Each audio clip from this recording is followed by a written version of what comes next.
Sur une série de 3 matchs sans défaite, 2 victoires et un nul, Montpellier occupe le haut de tableau. Les hommes de Michel Darzacarian vont viser une première victoire à domicile cette saison face à Strasbourg, qui connaît des dernières semaines plus compliquées avec 2 défaites successives à Lyon et face à Nantes. Michel Darzacarian et Thierry Loret, la bise d'avant-match pour les 2 anciens joueurs de Montpellier.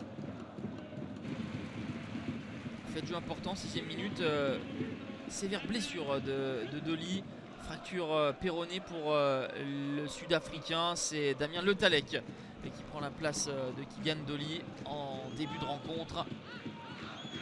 Accélération des Strasbourgeois avec ce centre de Carole. Ludovic Ajorc s'était jeté mais n'arrive pas à couper la trajectoire pour battre Benjamin Lecomte, le gardien international français.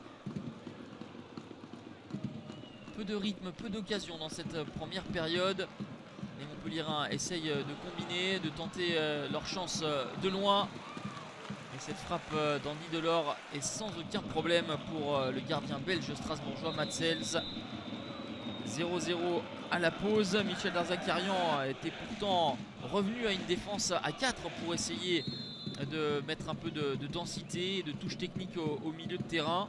Et pourtant cette composition un peu plus offensive n'a pas permis aux Montpelliérains de se procurer des occasions. Peu de rythme, peu d'initiative, mais sur un coup de pied arrêté, Damien Le Tallec va ouvrir le score à la 50e minute. Le corner tiré par Sambia et Damien Le Tallec, le petit frère d'Anthony Le Tallec, qui arrive en provenance de l'Étoile Rouge de Belgrade, marque son premier but en Ligue 1 Conforama. 54e minute, Thierry Loret injecte du 109, l'entrée de Motiba à la place d'Ajorc. Opportunité pour les Strasbourgeois d'égaliser avec cette frappe pied gauche de Cassis qui n'attrape pas le cadre de Benjamin Lecomte. Les Montpelliérains n'ont gagné aucun de leurs 8 derniers matchs à la Mosson et sont en train de dangereusement reculer, de laisser manœuvrer les Strasbourgeois. Le centre tendu n'est pas repris par Nuno Dacosta. 93e minute désormais. Une dernière situation peut-être pour les Strasbourgeois pour égaliser. Le centre de Kevin Zohi est repris victorieusement par Lebo Motiba.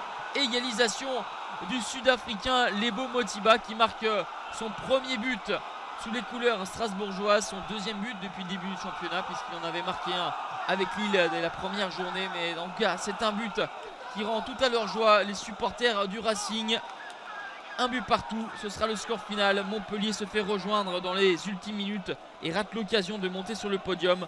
Strasbourg n'a plus gagné depuis la première journée mais arrache un bon point au courage.